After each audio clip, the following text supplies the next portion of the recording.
Sa recipe na ito, hindi natin kakailanganin ng oven. Hindi rin tayo mag-i-improvise oven. Pero makakagawa tayo ng ganito kalambot at talagang masarap na banana muffin. At ito rin yung klase ng banana muffin na kahit kinabukasan mo pakainin ay malambot pa rin. Gusto mo rin ba?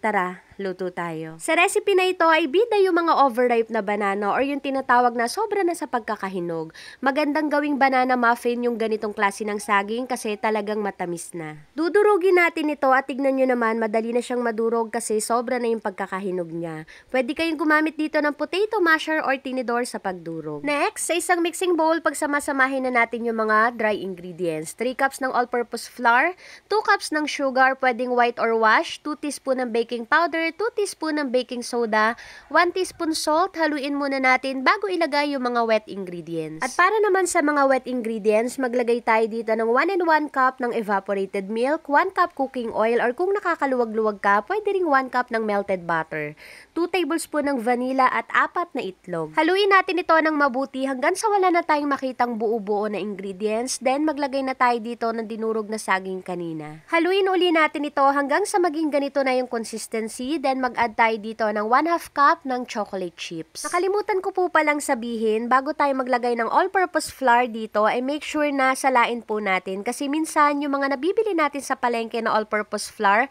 may mga insekto or dumi-dumi. After natin ma-mix yung banana muffin mixture, ilalagay na natin sa puto molder. Naglagay din pala ako ng cupcake liner bago ako maglagay ng mixture. At 1/4 cup po pala yung nilalagay ko. At sa toppings naman, naglagay lang ako ng chocolate chips at happy na mani. Sa paglalagay ng toppings, nasa sa inyo na po kung ano ang gusto ninyong ilagay. At habang ginagawa ko pala ito, ay nagpakulo na rin ako ng tubig. At i-steam natin ito for 20 minutes sa medium fire. At naglagay lang din ako ng tela sa takip para sigurado na hindi ito matuluan ng tubig. And after 20 minutes, ayan, nag-toothpick test pa ako at okay na itong ating banana muffin. And ready to serve na ang talaga namang nakakatakam sa sarap na banana muffin. Promise, sobrang sarap nito. Gusto mo rin ba? Tara, kain tayo.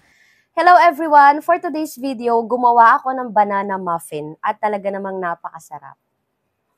At sa mga ingredients na ginamit ko, napakarami kong nagawa. Nakagawa ako ng 31 pieces na big size ng banana muffin. At dalawang klase pala yung ginawa ko. Yung isa ay nilagyan ko ng chocolate chips sa ibabaw at yung isa naman ay nilagyan ko ng nuts sa ibabaw. Kaya kung may mga overripe kayo na banana, magagamit pa natin yan. Pwedeng-pwede natin gawin na banana muffin. At syempre, tulad ng sinasabi ko, dahil ako ang nagluto, ako din dapat ang unang kakain. Ito rin pala yung klase ng banana muffin na kahit kinabukasan ay malambot pa rin. Tikman na natin.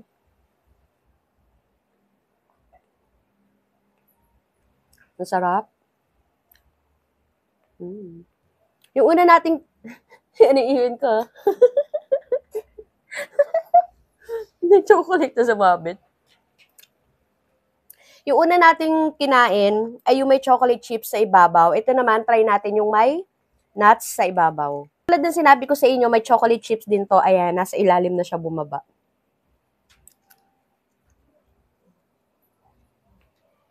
Mm.